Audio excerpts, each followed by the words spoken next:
Sue Johnson here, retired counselor, working on knitting. If you're new, welcome. Thanks for stopping by.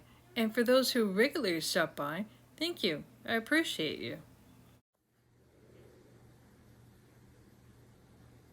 Good day, everybody.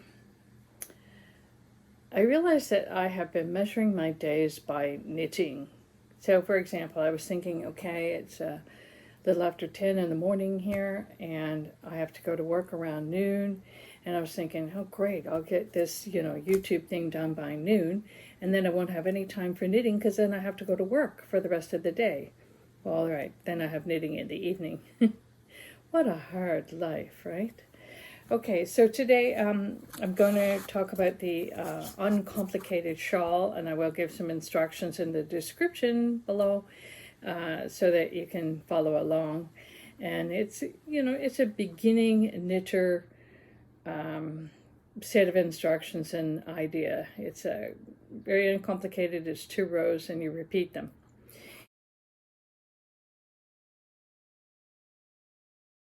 And my previous YouTube submission, I talked about the, what am I trying to say? I gotta get my head in order here. I talked about the pouches that I made, and I came across in Michael's a couple of free patterns for pouches. Here's another one. So that's something that you can always pick up. This one is crocheted. Here's another crocheted pouch, and I was thinking that's more like a water bottle shape. They don't say on the back, what this would be used for. It's just a crochet drawstring bag. They're both called the same thing. So anyway, and then here is a crocheted shawl. And I think what I'm going to do for the next while is focus on shawls. And what I've found so far in perusing through a whole bunch of patterns and reading them, I have to read the free ones. I did purchase them. But you have to be careful because next thing you know, you've spent $2, $5, $7, $12 on a pattern that you may or may not use because of the instructions. So what I've noticed is that there is a consensus in these patterns. Here's a shawl that's knit. And the consensus is that usually it's pretty basic. It's a knit, yarn forward. It might be knit through the back. You've got some kind of increasing going along, and there's generally about 4 rows that you repeat to create your shawl. So I am working on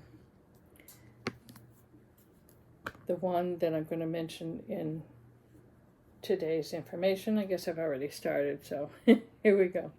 But I will give a little bit more detail. I do have some structure to what I'm doing. And this is the one I'm working on right now.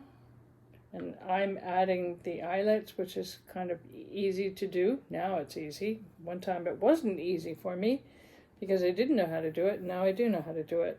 And that's been one of my goals in knitting, is to learn new stitches, new ideas and stuff.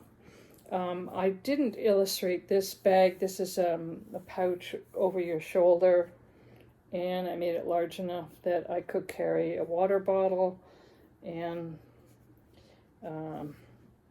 iPhone. And I actually had knitted this, I call them soap savers, where you just have a little round thing that I've knit up usually out of wool, doesn't matter, wool, cotton, and you just put your bar of soap on there and it helps it dry out quicker.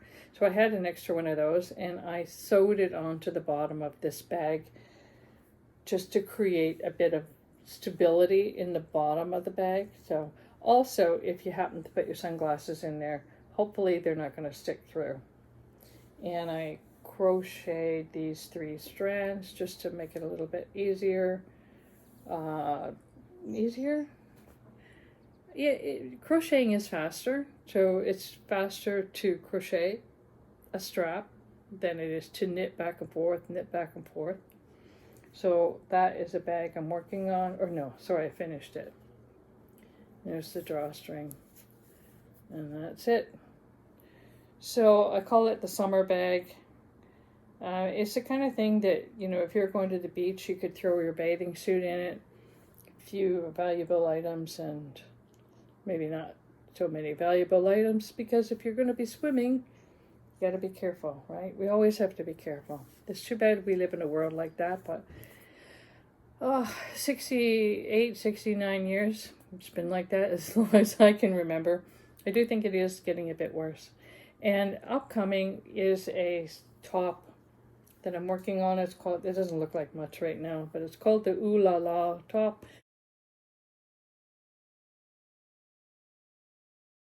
by Kika. She's Norwegian, I think. And she's got some great tutorials. And I did purchase this pattern. I lost a stitch here. Let's get that back on. And I'll talk about this as I get it done. But this is the summer solstice yarn, which is a linen cotton viscose base. I had this cotton, 100% cotton I picked up at Michael's. I don't even have the label for it anymore, and I'm working on that. So, okay, let's get started, as if we haven't already got started. Sometimes the hard part in knitting is understanding the instructions. I was trying to knit the vintage romance waistcoat, but ran into difficulty understanding instructions. So after 3 tries, I abandoned the pattern. Then I tried the summer pebbles, could not figure that one out.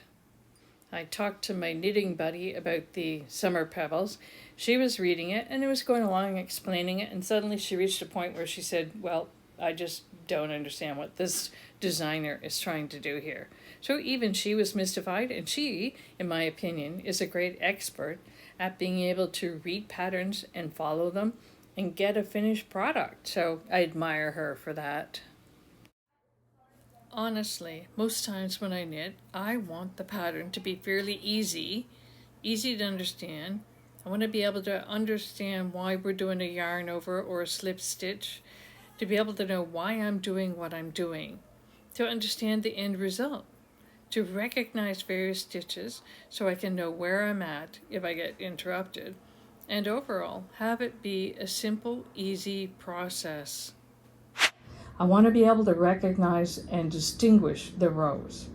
I don't always like to be trying to solve problems or rip it apart or starting over, or worse yet, abandoning my project, because that makes me feel a little bit of a failure. It's a wonderful feeling to start something, have it continue on, get it finished, and then you like the product and you're happy with it. Of the 5 tops I knit, well, they're okay, but I know I'm not going to get a lot of wear with them. Perhaps in the fall, but then I might need something to cover my shoulders because they're all sleeveless tops. For this year, or the remainder of it, I think I'd like to focus on shawl patterns. So don't hold me to it, because I might change my mind. And that's the prerogative that we have. We are allowed to change our mind. But I want to knit shawls, and I want to learn from the various stitches and continue learning lace, which is one of my goals for this year. I haven't abandoned that goal yet.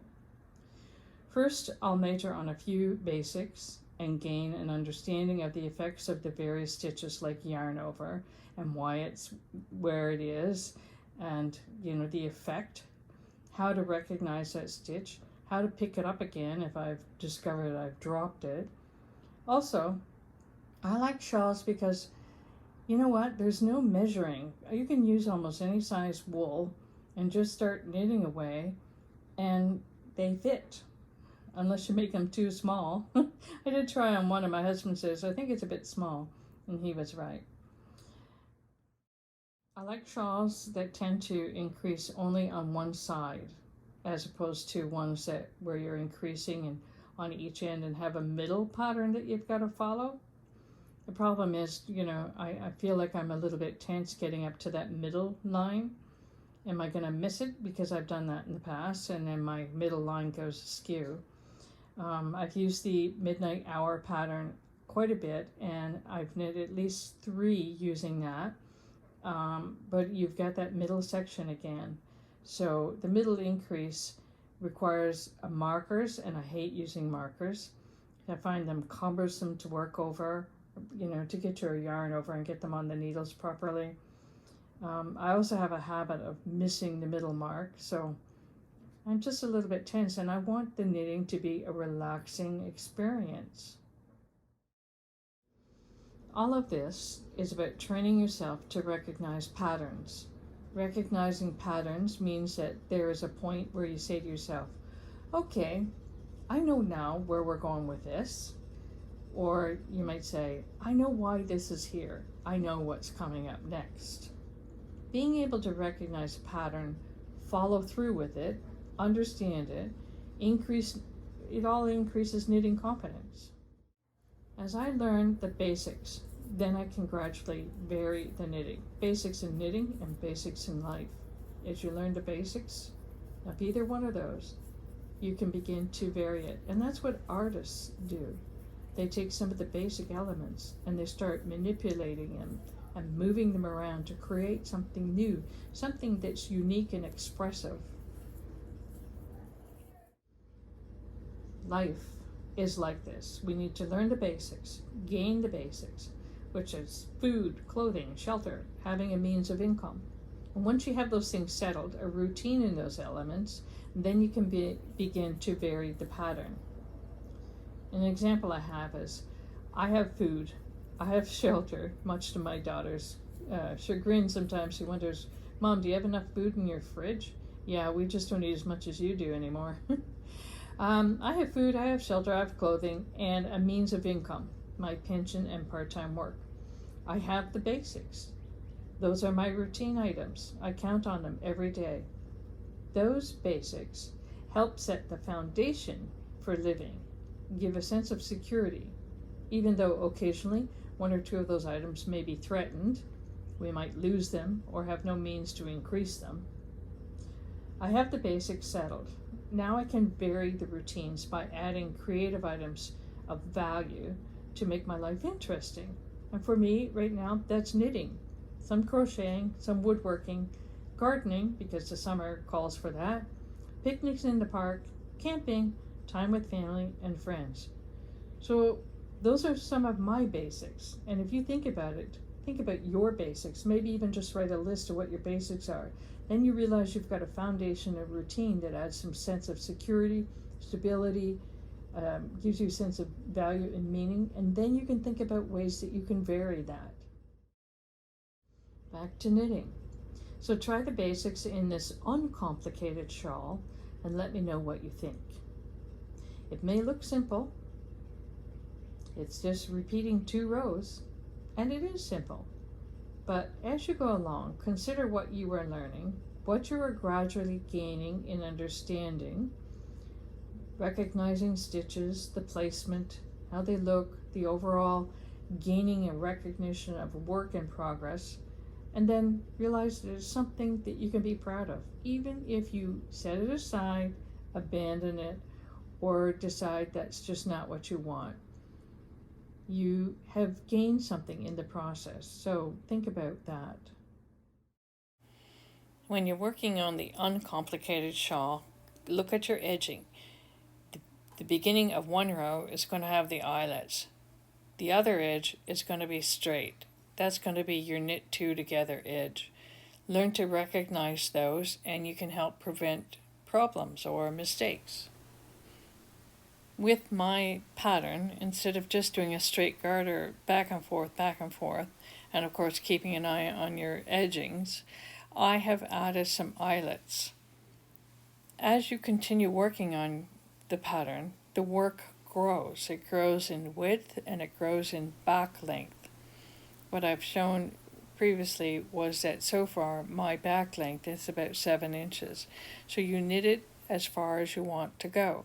In my situation, I'm using 1 skein of wool, and when I've reached the end, that's it. Well, here we are at the end of the video. Thanks for getting this far. I hope that you gain something from it and that you perhaps feel a little bit encouraged, motivated to continue on whatever you're working on. And send me a note and let me know if you are working on a shawl and if you have a favorite shawl pattern that you use. Anyways, what is it? Like, subscribe, press the notification button. Is there anything else? Send me a note, communicate. And we'll see you next time. Thanks again.